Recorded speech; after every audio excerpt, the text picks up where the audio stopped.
Hello everybody, this is Money Mom. Welcome back to the channel. Today I wanted to tell you 10 things I did to keep us under grocery budget for the month of April and during a time of inflation, where I can tell you that there are some things last week that when I went back this week that already went up in price in 1 week. So during inflation, I still came under grocery budget. Let's get started and talk about it. We are a family of 3.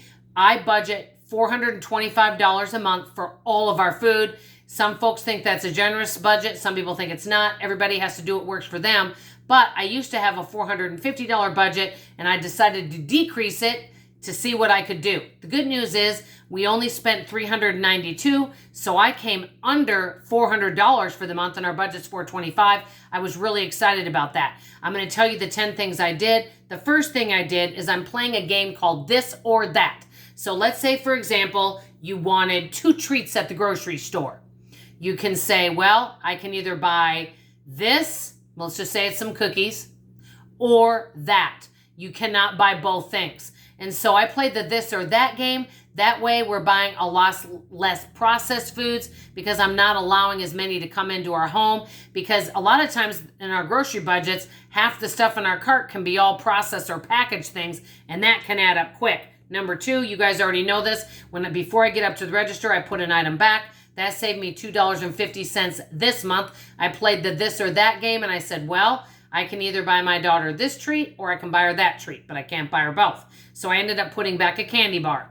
Okay, number 3, I actually did something I've never done before, guys. I actually skipped a Friday and didn't shop it. Reason why is you guys know I'm getting back on, I say getting because it's still a process for me, on the low carb eating plan. And I went and I stocked up and I spent more money. And I thought, I don't want to make an excuse to keep going up over my budget. I made a commitment and a promise to myself to not go over $425 a month on groceries. And so I'm going to skip a Friday and not shop. Just skipping 1 week can really save money on groceries. If you don't want to skip a week, maybe even just extend it out. So instead of shopping every 7 days, maybe shop every 9 days. Any little thing that we do like that can save us money. Okay, number 4, I wasn't shopping clearance as often. The reason why, there weren't that many deals that were like, wow, you got to take me home. Okay, number 5, I'm making do with what I have at home. For example, I've been really just making more things from scratch and freezing ahead. Number 6, I'm really becoming more and more open to different brands. There's such a variety of brands out there. And also with that, buying everything that's a loss leader or on sale. Number 7, now if you don't know what this is, I'll explain. Many of you know what Aldi is. That's where I would say 70% of my grocery shopping. I do also shop at Kroger also, and sometimes Walmart, but that's where I primarily buy a lot of things. Each week they have new fun things that come out that are there for a short time, and it's called Aldi Finds. And it doesn't mean it's inexpensive, but it may be something fun and new you want to try. Well, that's where a lot of my budget was being busted by buying all these, quote, new fun things Aldi finds. Now I only allow myself to buy a couple. I kind of play the this or that game. Okay, Dawn, you can either try these fun flavored meatballs or you can try this new fun flavored popcorn. You can't have both. So I'm buying less Aldi finds or special deals.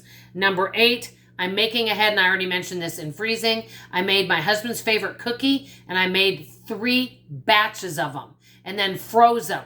So that ended up lasting a long time, especially since I'm not eating as many. When I start eating them, they go quickly. When I stop eating them, they sure last a lot longer. Okay, number 9, this basically, I told myself, all I have is $425. I don't care what happens. You're just going to have to go without it. That is all you have for the month. And let's see if you can come under it. So I'm giving myself challenges. Last but not least, the other thing that I'm doing is I am buying less trending products. So even though I'm doing low carb, I'm not out there buying every single thing that says low carb, protein, keto. I'm buying less of that. Bottom line is, I made a promise to myself that I'm going to stick under a certain grocery budget. And I don't care how much grocery prices go up. I'm going to have to figure it out. I still feel $425 is a generous budget. There's no reason that our family cannot stick to it. If we're shopping our refrigerator, freezer, and pantry, if I'm, bulk cooking and we're using everything, bottom line is if I'm overspending and we're wasting food, I'm buying more than what we need. And so I want to be a good steward of what I have.